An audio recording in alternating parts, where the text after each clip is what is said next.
수십 년간 미국 직장인들이 노후를 위해 신성시해온 400일 K퇴직연금이 지금 전례 없는 속도로 무너져 내리고 있다는 사실을 알고 계신가요?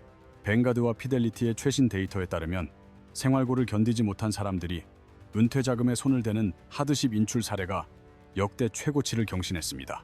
세계 경제의 심장이라 불리는 미국인들조차 왜 자신의 미래를 담보로 잡히면서까지 당장의 오늘을 버티기 위해 필사적으로 몸부림치고 있는 것일까요?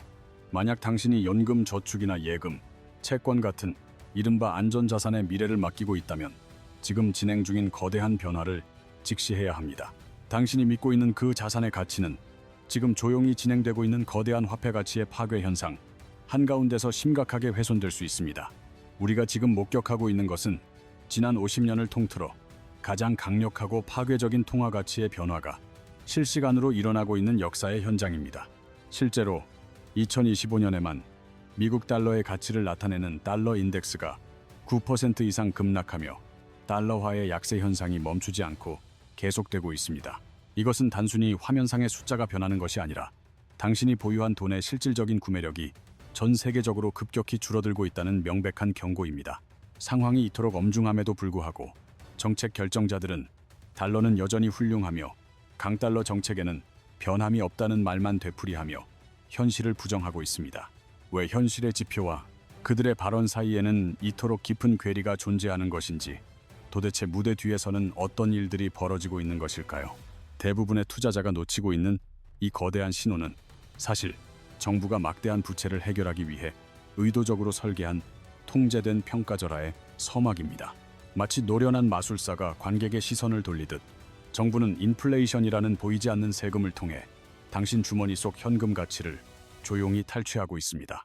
이것은 결코 비관적인 음모론이 아니며 달러 약세야말로 미국 정부의 막대한 부채를 해결하는 가장 고통스럽지 않고 정치적으로 손쉬운 방법이기 때문입니다. 달러의 가치를 인위적으로 떨어뜨리면 미국이 전 세계에 갚아야 할 실질적인 빚의 부담이 줄어드는 놀라운 효과가 발생하게 되는 원리입니다. 이 거대한 부의 이동 과정에서 당신은 시스템에 의해 희생되는 피해자가 될 것인가? 아니면 변화를 이해하고 기회를 잡는 수혜자가 될 것인가요? 오늘 이 영상은 당신이 소수의 승리하는 투자자가 될 수 있도록 정부가 설계한 이 정교한 연극 뒤에 숨겨진 진실과 전략을 제시할 것입니다. 이제 그 거대한 연극의 막을 열어보겠습니다. 이 극의 핵심에는 우리가 상상조차 하기 힘든 규모의 천문학적인 빚이 자리 잡고 있습니다. 데이터를 확인해보면 미국의 국가부채는 2025년 말 기준으로 이미 38조 달러라는 인간의 인지 능력을 넘어선 수준에 도달해 있습니다. 38조 달러를 1달러 지폐로 쌓는다면 지구에서 달을 지나 훨씬 더 먼 우주 공간까지 닿을 수 있는 어마어마한 양의 종이 뭉치입니다. 하지만 진짜 공포는 부채의 총액보다 GDP 대비 부채 비율에 있습니다. 2025년 미국의 이 비율은 무려 124%에 육박하고 있습니다. 만약 당신이 이런 상황에 처한 가장이라고 상상해 보십시오. 연봉이 1억 원인데 신용카드 빚과 대출이 이미 1억이 400만 원을 넘어서고 있는 절망적인 상황 말입니다. 더 심각한 것은 버는 돈보다 빚이 훨씬 많은데 그 빚이 늘어나는 속도는 점점 더 빨라지고 있다는 점입니다. 이제 우리에게 남은 선택지는 그리 많지 않습니다. 국가도 마찬가지입니다. 정부에게 남은 첫 번째 선택지는 지출을 대폭 삭감하는 것이지만 이는 복지와 국방 예산을 포기해야 하기에 사실상 정치적 자살 행위나 다름없습니다. 두 번째 선택지는 채무 불이행, 즉 디폴트를 선언하는 것입니다. 하지만 세계 경제의 심장인 미국이 파산을 선언한다면 전 세계 금융 시스템은 그 즉시 붕괴하게 됩니다. 결국 정부가 선택할 수 있는 유일하고도 마지막 카드는 바로 중앙은행을 통해 돈을 더 찍어내는 것입니다. 이것이 바로 그들이 즐겨 쓰는 인플레이션 플레이북의 정체입니다. 정부가 이 위험한 연극을 선호하는 이유는 간단합니다. 지출 삭감처럼 직접적인 저항을 부르지 않으면서도 화폐 가치를 떨어뜨려 조용히 부를 이전시킬 수 있기 때문입니다. 투자의 현인 워런 버핏은 인플레이션이 부채를 관리하려는 정부의 가장 자연스러운 경로가 될 것이라고 경고하며 미국이 자국 통화로 빚을 지고 있다는 점에 주목했습니다. 버핏은 미국이 기술적으로 절대 채무 불이행에 빠지지 않을 것이라 말합니다. 언제든 필요한 만큼 돈을 찍어서 갚으면 그만이기 때문이지만 이는 돈의 가치 파괴를 전제로 합니다. 여기서 우리가 마주한 진짜 공포는 내부적인 부채 압박에 더해 외부에서도 달러의 위상을 무너뜨리려는 거대한 움직임인 탈달러화가 본격적으로 시작되었다는 사실입니다. 브라질, 러시아, 인도, 중국, 남아프리카 공화국을 중심으로 한 브릭스 국가들은 달러 중심의 국제 금융 시스템에서 벗어나기 위해 정교한 새로운 결제망을 구축하고 있습니다. 이들은 단순히 달러를 우회하는 것을 넘어 자국 통화의 힘을 키우고 있으며, 이는 전 세계가 수십 년간 의존해온 달러 중심 질서에 대한 아주 직접적인 도전입니다. 실제로 데이터는 전 세계 중앙은행들이 달러 보유고를 공격적으로 줄이는 대신 금과 같은 실물 자산을 늘리며 다가올 거대한 변화에 대비하고 있음을 보여주고 있습니다. 전 세계적으로 달러에 대한 수요가 구조적으로 감소하고 있다는 사실은 더 이상 부정할 수 없는 명백한 신호이며, 이는 곧 달러 가치의 하락으로 이어집니다. 마치 모두가 사용하던 스마트폰 앱에 강력한 경쟁자가 나타나 사용자들이 서서히 빠져나가는 것처럼 달러라는 플랫폼의 지배력이 흔들리며 그 가치가 녹아내리고 있습니다. 결과적으로 미국은 내부적으로는 38조 달러의 빚을, 외부적으로는 달러 수요 감소라는 거대한 이중고에 처해 있으며, 이 거인은 이제 극단적인 선택의 기로에 서 있습니다. 이 거대한 족쇄에 묶인 거인이 내릴 선택의 결과는 우리 모두의 자산 가치에 직접적인 영향을 미치게 될 것이며, 그 파동은 이미 우리 곁에 와 있습니다. 그렇다면 과거에 비슷한 상황이 닥쳤을 때 정부는 어떤 선택을 했고 그 결과는 어떠했는지, 우리는 역사를 통해 그 잔혹한 교훈을 배워야만 합니다. 역사는 반복됩니다. 지금 우리가 겪고 있는 거대한 통화 가치의 변화는 처음 있는 일이 아니며, 정부는 위기 때마다 늘 가장 익숙한 플레이북을 꺼내 들었습니다. 정부가 경제 위기를 해결하기 위해 화폐 가치를 인위적으로 조정했던 과거의 사례들을 추적해보면 현재 상황의 결말과 우리가 가야 할 방향이 명확해집니다. 우리의 첫 번째 역사적 목적지는 바로 1971년입니다. 전 세계 금융 시스템의 근간을 뿌리째 흔들어버린 역사적 사건, 닉슨 쇼크가 일어난 바로 그 시점입니다. 우리의 첫 번째 목적지는 1971년입니다. 당시 미국은 베트남 전쟁이라는 거대한 소용돌이 속에서 천문학적인 전비와 눈덩이처럼 불어나는 재정 적자에 시달리고 있었습니다. 당시의 금융 시스템은 달러를 가져가면 언제든 정해진 양의 금으로 바꾸어주는 이른바 근본 위제라는 굳건한 약속 위에 세워져 있었습니다. 하지만 전쟁 비용을 감당하기 위해 미국 정부가 금 보유량보다 훨씬 많은 달러를 찍어내자 이를 지켜보던 전 세계는 의심의 눈초리를 보내기 시작했습니다. 저러다 미국의 금이 바닥나는 것 아니냐는 공포가 확산되었고, 국가들은 앞다투어 달러를 금으로 바꿔달라며 백악관의 문을 두드리기 시작했습니다. 결국 1971년 8월 15일 닉슨 대통령은 더 이상 달러를 금으로 바꿔주지 않겠다는 전격적인 닉슨 쇼크를 선언하며 전 세계 금융의 판도를 뒤엎었습니다. 이 선언 하나로 달러는 금이라는 무거운 족쇄에서 영원히 풀려났고, 정부의 의지에 따라 얼마든지 찍어낼 수 있는 평범한 종이 조각이 되었습니다. 그 결과는 참혹했습니다. 1971년 이후 달러의 구매력은 처참하게 무너졌으며, 우리가 평생을 바쳐 모아온 돈의 가치는 소리 없이 증발하기 시작했습니다. 데이터를 보면 1971년 당시 1달러가 가졌던 구매력의 무려 87%가 사라졌고, 오늘날의 1달러는 당시에 단 13센트 가치밖에 가지지 못합니다. 만약 당신이 1971년에 1억 원을 은행에 넣어두고 아무것도 하지 않았다면 그 돈의 실질 가치는 반세기 만에 300만 원 수준으로 쪼그라든 셈입니다.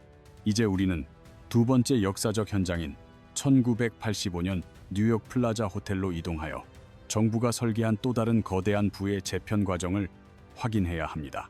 이곳에서 미국, 일본, 독일, 영국, 프랑스의 재무장관들은 세계 경제의 흐름을 인위적으로 바꾸기 위한 역사적인 플라자 합의를 체결했습니다. 당시 미국은 일본의 가전과 자동차가 전 세계를 휩쓰는 가운데 극심한 무역 적자에 시달리며 제조업의 근간이 흔들리는 위기를 겪고 있었습니다. 이 모든 문제의 근본 원인은 지나치게 강력했던 달러 가치에 있었고, 미국 제품은 품질과 상관없이 비싸서 팔리지 않는 가혹한 현실에 직면했습니다. 미국은 이 위기를 돌파하기 위해 다른 나라들을 압박했고, 인위적으로 자국 통화인 달러 가치를 떨어뜨리는 지극히 이기적인 해결책을 선택했습니다. 플라자 합의의 핵심은 일본 엔화와 독일 마르크화의 가치를 급격히 끌어올려 상대적으로 달러의 가치를 시장에서 폭락시키는 것이었습니다. 합의 이후 불과 2년 만에 달러 가치는 엔화 대비 거의 50%나 폭락했고, 미국은 앉아서 수출 경쟁력을 회복하는 거대한 수혜를 입었습니다. 반면 갑작스러운 엔화 강세에 직격탄을 맞은 일본 경제는 이후 잃어버린 10년이라 불리는 끝이 보이지 않는 장기 불황의 늪으로 추락하게 됩니다. 닉슨 쇼크와 플라자 합의, 이 두 역사적 사건이 우리에게 주는 명백한 교훈은 정부가 국가적 위기 때마다 화폐 가치를 가장 먼저 희생시킨다는 것입니다. 정부는 빚 부담을 덜고 수출 이익을 얻기 위해 언제든 자국 화폐 가치를 떨어뜨릴 수 있으며 그 비용은 현금을 보유한 개인들에게 고스란히 전가됩니다. 이것이 바로 정부가 거두는 보이지 않는 세금의 실체이며 인플레이션이라는 이름 아래 부가 현금 보유자에게서 자산 보유자로 이전되는 핵심 기제입니다. 현금 가치가 계속해서 녹아내리는 시대에 전통적인 안전자산은 더 이상 우리의 소중한 부를 지켜주지 못한다는 사실을 우리는 명확히 확인했습니다. 그렇다면 우리는 어디에서 진정한 안식처를 찾아야 할까요? 놀랍게도 그 해답은 지금 당신의 손에 들린 스마트폰과 매일 사용하는 소프트웨어 속에 숨어 있습니다. 새로운 시대의 진정한 안전자산이자 부의 보루는 바로 마이크로소프트, 애플, 엔비디아와 같은 글로벌 빅테크 기업들이라고 단언할 수 있습니다. 혹시 기술주는 변동성이 커서 위험하다고 생각하시나요? 하지만 이들은 이제 단순한 기술 주식을 넘어 새로운 시대의 디지털 금으로 진화했습니다. 달러 약세 시대에 오히려 더 강력해지는 이들은 전 세계를 상대로 거대한 현금을 창출하는 기계이며 우리가 주목해야 할 세 가지 강력한 이유가 있습니다. 첫 번째 이유는 바로 환율의 마법입니다.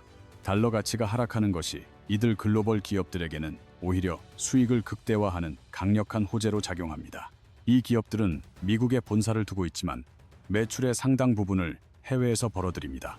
실제로 2025년 애플의 해외 매출 비중은 약 60%에 달합니다. 유럽에서는 유로로, 일본에서는 엔화로 돈을 버는 이들은 달러 가치가 떨어질수록 해외 수익을 달러로 환산할 때 더 많은 이익을 얻게 됩니다. 예를 들어 1유로를 1.1달러로 바꾸던 시절보다 달러가 약해져 1.2달러로 바꿀 수 있게 되면 가만히 앉아서 10%의 추가 이익을 챙기는 셈입니다. 마이크로소프트의 2025년 실적을 보면 달러 약세 덕분에 고정통화 기준보다 약 1%포인트 이상의 추가 매출 성장 효과를 톡톡히 누렸음을 알 수 있습니다. 두 번째 이유는 인플레이션 시대를 정면으로 돌파하는 강력한 가격 결정력입니다. 원가가 올라도 그 부담을 소비자에게 고스란히 전가할 수 있는 힘이죠. 당신은 아이폰 가격이 오르거나 윈도우 구독료가 인상되었다고 해서 당장 그 편리한 서비스의 이용을 중단하고 다른 대안을 찾으실 건가요? 아마 대부분은 그렇지 않을 것입니다. 이들의 제품은 이미 우리 삶과 업무의 깊숙한 곳에 뿌리내려 대체가 불가능한 필수 생존 요소가 되었기 때문입니다. 원자재 가격과 인건비가 아무리 올라도 최종 가격에 즉각 반영하여 기업의 이익을 완벽하게 방어해내는 힘, 이것이 바로 인플레이션을 이기는 무기입니다. 마지막 세 번째 이유는 이들이 과거 2000년대 초반 전 세계를 공포로 몰아넣었던 닷컴 버블 시대의 기업들과는 본질적으로 차원이 다르다는 점입니다. 당시의 기업들은 실체 없는 장밋빛, 미래와 꿈만을 팔았지만 지금의 빅테크는 매년 수백억 달러라는 천문학적인 실질 현금을 실제로 벌어들이고 있습니다. 2025년 기준으로 애플은 약 1영억 달러, 마이크로소프트와 알파벳은 각각 750억 달러 수준의 막대한 잉여 현금 흐름을 창출하며 금고를 채우고 있습니다. 이들은 이 엄청난 현금을 쌓아두기만 하는 것이 아니라 자사주 매입이라는 주주들에게 줄 수 있는 가장 강력하고 직접적인 보상을 실행합니다. 회사가 직접 시장의 주식을 사서 없애버리면 주식의 희소성이 높아지고 이는 달러 가치 하락기에도 주가를 견고하게 지탱하고 끌어올리는 강력한 동력이 됩니다. 인공지능이라는 거대한 엔진을 장착하고 스스로 가치를 높이는 이 디지털 금은 이제 우리가 부를 지키기 위해 반드시 올라타야 할 배입니다. 하지만 세상에 완벽한 투자는 존재하지 않으며 이 강력해 보이는 디지털 금에게도 치명적인 아킬레스건은 분명히 존재한다는 점을 명심해야 합니다. 첫 번째 아킬레스건은 바로 반독점 규제이며 빅테크 기업들이 너무 강력해지자 미국과 유럽 정부가 이들의 힘을 빼기 위해 직접 나섰습니다. 특히 유럽연합은 디지털 시장법이라는 강력한 법을 만들어 시장을 지배하는 거대 플랫폼 기업들을 게이트키퍼로 지정하고 엄격하게 감시하고 있습니다. 만약 이 법을 어길 경우 전 세계 연간 매출의 최대 10%에 달하는 천문학적인 벌금을 물릴 수 있는 강력한 처벌 조항을 포함하고 있습니다. 실제로 2024년 이후 애플은 약 18억 유로, 2025년에는 메타가 약 2억 유로에 달하는 막대한 과징금을 부과받으며 규제의 칼날을 마주했습니다. 애플은 앱스토어의 독점적 지위를 남용했다는 이유로, 메타는 맞춤형 광고 동의 강요 문제로 인해 각각 정부로부터 날카로운 경고를 받은 셈입니다. 미국 역시 법무부와 연방거래위원회가 구글, 아마존, 메타, 애플 모두를 상대로 광범위한 반독점 소송을 진행하며 압박의 수위를 높이고 있습니다. 정부는 이들의 핵심 사업 모델인 검색 광고, 앱스토어, 소셜미디어의 심장부를 겨냥하며 거대 기업들의 독주를 막으려는 의지를 분명히 하고 있습니다. 물론 애플이 전 세계에서 부과받은 연간 과징금이 단 3일치 수익에 불과하다는 분석도 있지만 규제의 진짜 무서움은 금액이 아닙니다. 규제는 이들의 성장 방식 자체의 족쇄를 채우고 새로운 혁신 사업으로 확장하는 길목을 가로막아 미래 가치를 훼손할 수 있다는 점이 핵심입니다. 이제 우리는 훨씬 더 근본적인 질문을 던져야 합니다. 만약 우리가 지금까지 믿어온 달러 약세라는 전제 조건이 틀렸다면 어떻게 될까요?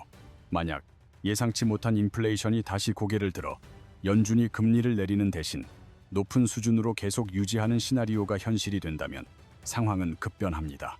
금리가 높게 유지되면 달러의 가치는 다시 상승하게 되며 전 세계 투자자들은 위험 자산 대신 안전한 미국 달러 예금으로 회귀하게 됩니다. 실제로 2025년 세 차례 금리 인하 이후 2026년 들어 연준은 추가 금리 조정에 대해 매우 신중하고 보수적인 태도를 보이며 시장을 긴장시키고 있습니다. 인플레이션이 완전히 통제되었다는 확신이 들기 전까지는 섣불리 움직이지 않겠다는 연준의 의지는 달러 강세를 유도하는 또 다른 변수가 될 수 있습니다. 여기에 우리가 반드시 주목해야 할 이론이 있습니다. 바로 전 세계 자금을 블랙홀처럼 빨아들인다는 이른바 달러 밀크쉐이크 이론의 공포입니다.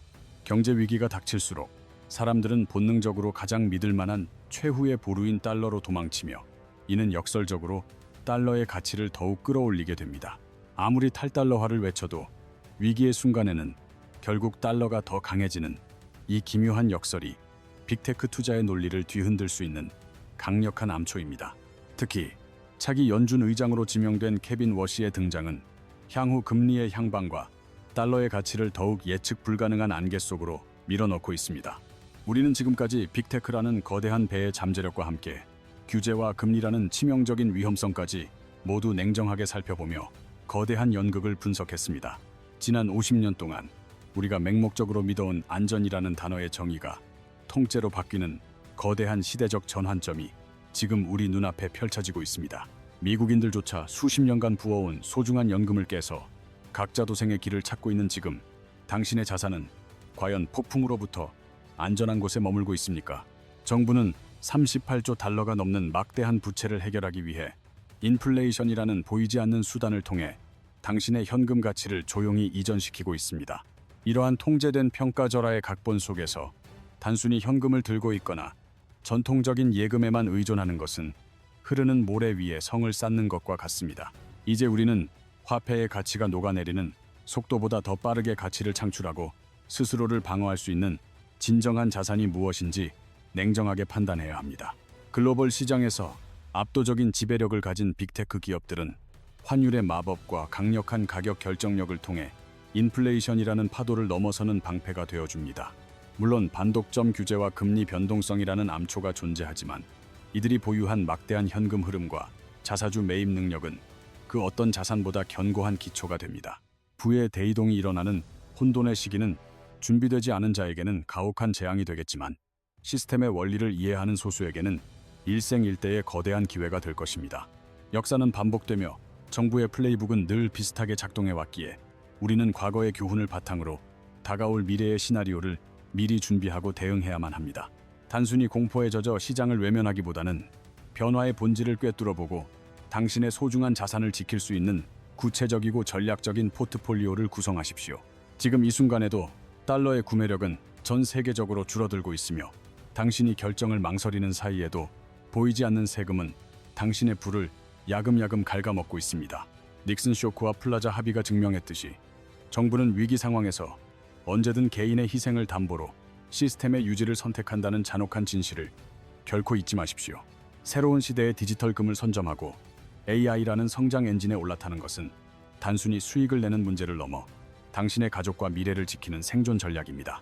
당신이 오늘 배운 무대 뒤의 비밀들이 혼란스러운 경제의 바다에서 길을 잃지 않게 도와주는 든든한 등대이자 나침반이 되어줄 것이라고 저는 확신합니다. 현금 보유자에서 자산 보유자로, 그리고 시스템의 희생자에서 부의 수혜자로 거듭나기 위한 당신의 위대한 여정은 바로 지금 이 영상을 마치는 순간부터 시작됩니다. 거대한 연극의 막은 이미 올랐고 주인공은 바로 당신입니다. 설계된 각본에 끌려다니지 말고 당신만의 승리하는 시나리오를 직접 써내려가시길 진심으로 응원합니다. 오늘 공유해드린 데이터와 통찰이 여러분의 투자 판단에 실질적인 도움이 되기를 바라며 앞으로도 변치 않는 진실을 전달하기 위해 끊임없이 연구하고 노력하겠습니다. 만약 이 영상이 당신의 눈을 뜨게 했다면 주변의 소중한 사람들에게도 이 진실을 공유하여 더 많은 이들이 부의 파괴로부터 스스로를 지킬 수 있게 도와주십시오. 끝까지 시청해 주셔서 진심으로 감사드리며 다음 영상에서는 더욱 깊이 있는 분석과 구체적인 투자 전략으로 여러분의 성공적인 자산 관리를 돕도록 하겠습니다. 당신의 미래는 당신의 선택에 달려 있습니다. 지금 바로 행동하십시오. 거대한 부의 이동 한가운데서 승리하는 소수의 투자자가 되시길 바랍니다. 감사합니다.